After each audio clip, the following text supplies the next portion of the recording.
ఉరవకొండ మండలం వెలగొండ గ్రామ ప్రభుత్వ పాఠశాలలో ప్రధాన గేటు విరిగిపడడంతో విద్యార్థి గాయపడిన ఘటనపై వైఎస్ఆర్ విద్యార్థి విభాగం ఏఐఎఫ్డిఎస్ నాయకులు స్పందించారు. గాయపడిన విద్యార్థికి మెరుగైన వైద్యం, ఆర్థిక సాయం అందించాలని, ఘటనపై విచారణ జరిపి బాధ్యులపై చర్యలు తీసుకోవాలని డిమాండ్ చేశారు.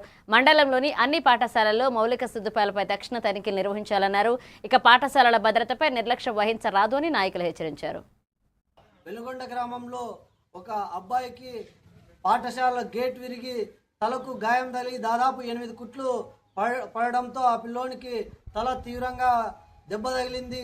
వెంటనే అవసరమైన వైద్యాన్ని అందించడంతో పాటు వెలుగొండ గ్రామ విద్యార్థి చంద్రాయుడు అనే విద్యార్థికి ఆర్థిక సాయం వెంటనే ప్రకటించాలని ప్రభుత్వాన్ని డిమాండ్ చేస్తున్నాము. జగన్మోహన్ రెడ్డి ప్రభుత్వంలో నాడు నేడు పథకం కింద అనేక పాఠశాలల్లో వేల కోట్లు వెచ్చించి మౌలిక వసతులు కల్పించడంతోనే కాకుండా నాణ్యమైన విద్య అందించడంలో అనేక ముందు అడుగులు వేసింది. ఈరోజు కూటమి ప్రభుత్వంలోని రాష్ట్ర ముఖ్యమంత్రి నారా చంద్రబాబు గారి సుపుత్రుడైనటువంటి నారా లోకేష్ గారు విద్యాశాఖ వదిలేసి అన్ని శాఖలకు మంత్రిగా వ్యవహరిస్తూ ప్రభుత్వ పాఠశాలను గాలికి వదిలేస్తూ కార్పొరేట్ విద్యకు కొమ్ము కాస్తున్న ఈ వ్యవస్థను నిర్మూలించి వెంటనే ప్రభుత్వ పాఠశాలలో మౌలిక వసతులు కల్పించాలని డిమాండ్ చేస్తూ వైఎస్ఆర్ విద్యార్థి విభాగం ఈరోజు ధర్నా కార్యక్రమం ఏర్పాటు చేసింది. రాబోయే కాలంలో కూడా మౌలిక వసతులు ఏర్పాటు చేయని పక్షాన వైఎస్ఆర్ విద్యార్థి విభాగం పోరాడుతూనే ఉంటుందని తెలియజేస్తుంది.